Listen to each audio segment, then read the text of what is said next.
Hi friends, எப்போ நம்ம கோதுமை மாவுலையும் மைதா மாவுலையும் தான் பூரி செஞ்சு சாப்பிட்டுருப்போம். ஆனால் இந்த பூரியில் உளுந்து சேர்த்து கூடவே கொஞ்சம் மசாலாவையும் சேர்த்து ஹெல்த்தியாக ரொம்பவே சாஃப்டாக புதுவிதமான சுவையில் குழந்தைங்களுக்கு ரொம்பவே பிடிச்ச மாதிரி எப்படி ஈஸியாக செய்யலான்னு பார்க்கலாம் வாங்க. முதல்ல 3 டேபிள் ஸ்பூன் அளவுக்கு உளுத்தம் பருப்பை 1 மணி நேரம் ஊற வச்சு கழுவி எடுத்துக்கலாம். அதை ஒரு மிக்ஸி ஜாரில் சேர்த்து கூடவே 2 பச்சை மிளகாய், 1/2 டீஸ்பூன் அளவுக்கு சோம்பு, 1/2 டீஸ்பூன் அளவுக்கு பெருங்காயத்தூள், 1/2 டீஸ்பூன் அளவுக்கு சிகப்பு மிளகாய்த்தூள், 1/2 டீஸ்பூன் அளவுக்கு சீரகத்தூள், 1/2 டீஸ்பூன் தனியாத்தூள், 1/2 டீஸ்பூன் அளவுக்கு உப்பு சேர்த்து கொஞ்சமாக தண்ணி சேர்த்து நல்ல பேஸ்ட்டாக அரைச்சி எடுத்துக்கலாம். இந்த பதத்தில் அரைச்சி எடுத்துக்கலாம். இப்போ ஒரு பவுலில் 2 கப் அளவுக்கு கோதுமை மாவு எடுத்துக்கலாம். இதை மைதா மாவு சேர்த்தும் செய்யலாம், பட் நான் இப்போ கோதுமை மாவு சேர்த்து செஞ்சுருக்கேன். 1/2 டீஸ்பூன் அளவுக்கு உப்பு சேர்த்துக்கோங்க. 2 டீஸ்பூன் அளவுக்கு எண்ணெய் சேர்த்து அரைச்ச மசாலாவையும் சேர்த்துக்கலாம். இது கூடவே 1/2 டீஸ்பூன் அளவுக்கு இஞ்சி பூண்டு விழுதையும் சேர்த்துக்கலாம்.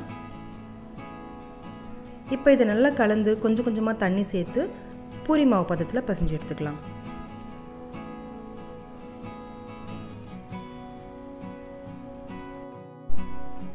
இப்போ இதை 10 நிமிஷம் அப்படியே ஊற வச்சிடலாம்.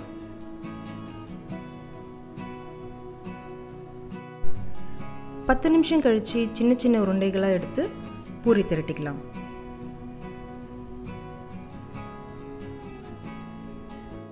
ஒரு முறை செஞ்சு பார்த்தீங்கன்னா அடிக்கடி செய்வீங்க. அந்த அளவுக்கு ரொம்ப டிஃப்ரெண்ட்டான டேஸ்ட்டில் ரொம்ப ஸ்பைஸியாக ரொம்ப நல்லாயிருக்கும். ஸோ கண்டிப்பாக ட்ரை பண்ணி பாருங்கள் ஃப்ரெண்ட்ஸ். இந்த மாதிரி ரவுண்ட் ஷேப்பில் அழகாக இதை திரட்டி எடுத்துக்கலாம்.